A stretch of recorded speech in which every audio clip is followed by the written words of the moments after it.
Hi friends, எல்லாருக்கும் வணக்கம். இன்னைக்கு நம்ம சேனலில் ட்ரீம் டு யூ அப்படின்னு சொல்லிட்டு ஒரு சீரிஸ் ரிலீஸ் பண்ணியிருக்காங்க. அந்த சீரீஸில் ரெண்டு எபிசோட் மட்டும் வந்திருக்கு.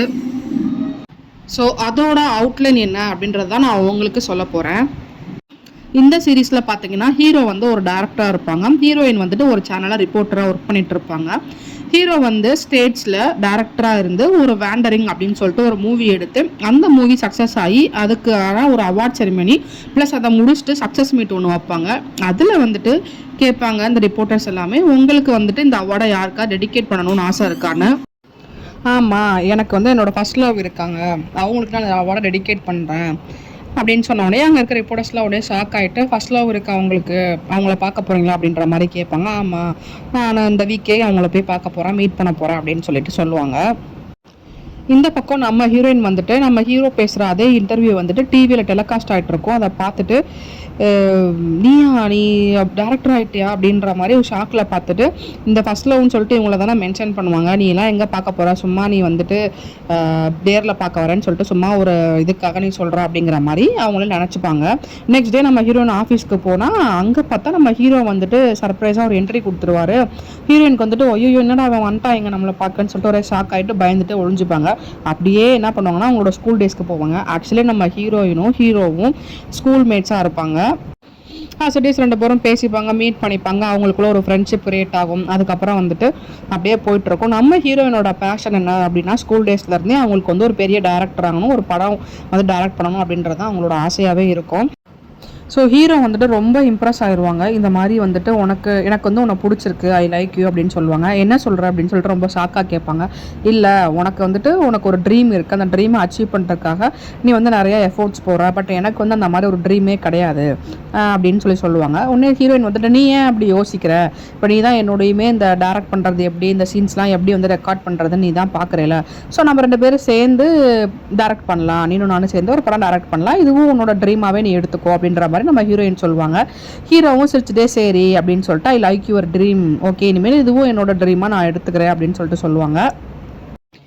ஓகே, ரெண்டு பேரும் சேர்ந்து அப்புறம் நம்ம என்ன விதமான ஸ்டோரி வந்துட்டு நம்ம டேரக்ட் பண்ணலான்னு சொல்லிட்டு யோசிப்பாங்க. கடைசியில் சரி நம்ம ஒரு ரொமான்ஸ் டேரக்ட் பண்ணுவோம் அப்படின்னு சொல்லிட்டு ரெண்டு பேரும் பிளான் பண்ணுவாங்க. ஸோ ரொமான்ஸ் பண்ணணும், டேரக்ட் பண்ணணும் அப்படின்னா நம்ம ரெண்டு பேரும் அதுக்கு ஃபஸ்ட்டு லவ் பண்ணணும்ல, நம்மளுக்கு ரொமான்ஸ்னால் என்ன தெரியும்ல அப்படின்னு சொல்லி கேட்பாங்க. உடனே ஹீரோயின் வந்துட்டு சரி என்ன இப்போ கிஸ் பண்ண அப்படின்னு சொல்லுவாங்க. உடனே ஹீரோ வந்துட்டு யோசிச்சுட்டு இல்லை இப்போ நம்ம ரெண்டு பேரும் சின்ன பிள்ளைங்க, இந்த வயசு நம்மளுக்கு கிடையாது அப்படின்னு சொல்லிட்டு டீசெண்டாக சிரிச்சுட்டே வேணான்னு சொல்லிடுவாரு. நம்ம ஹீரோயின் சரி ஓகே நம்ம என்னன்னே தெரியாமல் எப்படி எழுத போகிறோம்னு தெரியல அப்படின்னு சொல்லிட்டு ரெண்டு பேரும் யோசிச்சு ஒரு கதை தான் நரேட் பண்ணி வச்சிருப்பாங்க. அதுக்கு எண்டிங் மட்டும் கொடுத்துருக்க மாட்டாங்க, கஷ்டப்பட்டு நரேட் பண்ணிடுவாங்க. அட் தி சேம் டைம் இந்த பக்கம் பார்த்தீங்க அப்படின்னா நம்ம ஹீரோயின் வந்துட்டு கிரேப் ஃபார்மில் ஒரு ஷூட் பண்ணியிருப்பாங்க. அந்த ஷூட்டுக்கு வந்து நம்ம ஹீரோவே வாலண்டியராக வந்துட்டு நான் கெஸ்ட்டாக வரேன் அப்படின்னு சொல்லியிருப்பாங்க. அந்த ஷூட் முடிச்சு எல்லாரும் கிளம்பிடுவாங்க. நெக்ஸ்ட் டே பார்த்தீங்கன்னா ஹீரோ வந்துட்டு ஹீரோயினை வந்து நான் மீட் பண்ணணும்னு சொல்லிட்டு கேட்டிருப்பாரு. ஸோ வருவாங்க. அங்கே பார்த்தீங்கன்னா இவங்க ஆல்ரெடி நரேட் பண்ண ஸ்டோரி இருக்குல்ல, அந்த லவ் ஸ்டோரி, அந்த ஸ்டோரி பேப்பர் எடுத்துகிட்டு வருவார். நம்ம ரெண்டு பேர் சேர்ந்து இந்த ஸ்டோரிக்கான எண்டிங் வைக்கலாம், நம்ம ரெண்டு பேர் சேர்ந்து டேரக்ட் பண்ணலாம் அப்படின்னு சொல்லிட்டு கேட்பாரு.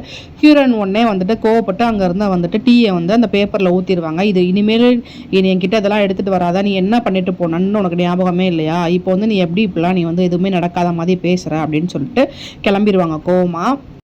ஆக்சுவலி என்ன நடந்திருக்கும்னா நம்ம ஹீரோ வந்துட்டு அந்த ஸ்கூல் டேஸில் இருக்கும் போது 1 வீக் வந்துட்டு நம்ம ஹீரோனை கோஸ்ட் பண்ணிடுவார். என்ன பண்ணுறாரு ஏது பண்ணுறாரு எதுவுமே தெரியாது, ஸ்கூலுக்கும் வந்திருக்க மாட்டார். ஹீரோயின் வந்துட்டு இந்த கதையை என் பண்ணணும் அப்படின்னு சொல்கிறதுக்காக அந்த ஹீரோ வீட்டு வாசல் முன்னாடியே 1 வீக் வெயிட் பண்ணுவாங்க. மழை வெயில் பார்க்காம ரொம்ப வெயிட் பண்ணிட்டு இருப்பாங்க. லாஸ்ட் டே அந்த மாதிரி வெயிட் பண்ணிட்டு இருக்கும் போது மழை பெஞ்சிரும். சாரி அழுதுகிட்டே கிளம்புவாங்க. ஹீரோ வந்து வேகமாக ஓடி வந்துட்டு எதுக்கு இங்கே வெயிட் பண்ண அப்படின்ற மாதிரி கேட்பாங்க. அதுக்கு வந்துட்டு ஹீரோயின் வந்து இந்த ஸ்டோரி நம்ம ரெண்டு பேர் சேர்ந்து நரேட் பண்ணி முடிக்கணும்ல வா அப்படின்னு சொல்லி கூப்பிடுவாங்க. அதுக்கு ஹீரோ என்ன சொல்லிடுவாருன்னா இது வந்து உன்னோட ட்ரீம், எனக்கு டேரக்டர் ஆகணும்னா ட்ரீம் கிடையாது, எங்கள் வீட்டில் என்ன சொல்கிறாங்களோ அதை தான் நான் கேட்டு படிக்க போகிறேன், நான் ஸ்டேட்ஸ் போகிறேன் அப்படிங்கிற மாதிரி சொல்லிடுவாங்க. உடனே ஹீரோயின் வந்துட்டு அந்த பேப்பர்ஸை வந்து அவர்கிட்டே கொடுத்துட்டு இந்த ஸ்டோரி வந்துட்டு நீ வந்தால் மட்டும் தான் நான் முடிச்சு டேரக்ட் பண்ணுவேன், இல்லைனா நான் பண்ண மாட்டேன், அது வரைக்கும் இது உங்ககிட்டே இருக்கட்டும்னு சொல்லிட்டு கொடுத்துட்டு அழுதுகிட்டே கிளம்பிடுவாங்க. இதான் நடந்திருக்கும் பாஸ்டில். நெக்ஸ்ட் டே வந்து நம்ம ஹீரோயின் அசட்டிஸ் ஆஃபீஸ் போயிருப்பாங்க. அங்கே வந்து இவங்களுக்கு மேலே இருக்கக்கூடிய ஹெட்டு வந்துட்டு ஹீரோயினுக்கு கால் பண்ணி நான் ஒரு ரெஸ்டாரண்ட்டில் இருக்கேன், அங்கே வா, நான் உங்ககிட்ட ஒரு முக்கியமான விஷயம் பேசணும்னு சொல்லி கூப்பிட்டுருப்பாரு. அங்கே போனால் அவர் என்ன சொல்லிடுவார்னா, நேற்று நீ பண்ண ஷோ ஹிட்டு, நாளைக்கு நீ அவரை வச்சு தான் ஷோ பண்ண போகிற, அவரை கெஸ்ட்டாக கூப்பிட்டு வந்தால் நீ வா, இல்லைனா நீ நாளைக்கு வேலைக்கே வராத அப்படியே நின்றுக்கோன்னு சொல்லிடுவாங்க. அவர் வந்துட்டு பூஷன் அப்படின்னு சிட்டியில் இருக்காரு, நீ போய் அவரை மீட் பண்ணி நாளைக்கு அவரை கன்வின்ஸ் பண்ணி கூப்பிட்டு வந்துருன்னு சொல்லுவாங்க. சரின்னு சொல்லிட்டு நம்ம ஹீரோயினும் ஒரு பொக்கே வாங்கிக்கிட்டு அவரை பார்க்க போவாங்க. அங்கே போயிட்டு அந்த கதவு கிட்ட போய் நின்றுக்கிட்டு கதவை திறக்கலாமா வேணாமான்னு சொல்லிட்டு ரொம்ப யோசிப்பாங்க. சரின்னு மனசை கல்லாக்கிக்கிட்டு கதவை திறப்பாங்க பாரு. பார்த்தா நம்ம ஹீரோ செடிக்கெலாம் தண்ணி விட்டுட்டு இருப்பாரு. நம்ம ஹீரோயினை பார்த்த ஷாக்கில் அந்த தண்ணியை நம்ம ஹீரோயின் மேலேயே விட்டுருவாரு. ஸோ ஹீரோயினும் அப்படியே தண்ணியை மறைச்ச மாதிரிக்கு அப்படியே நிற்பாங்க. இப்படியே இந்த எபிசோடை முடிச்சிட்டாங்க. Next episode coming Monday Tuesday வருது. அதை பார்த்துட்டு நான் உங்களுக்கு ரிவ்யூ சொல்கிறேன். நீங்களும் கண்டிப்பாக மறக்காமல் அந்த 2 எபிசோட் பார்த்துட்டு உங்களுக்கு எந்த சீன்ஸ் பிடிச்சிச்சுன்னு சொல்லிட்டு கமெண்ட்டில் மென்ஷன் பண்ணுங்கள். மறக்காமல் நம்ம வீடியோவை லைக் பண்ணுங்கள், ஷேர் பண்ணுங்கள், சப்ஸ்கிரைப் பண்ணுங்கள். பாய் பாய்.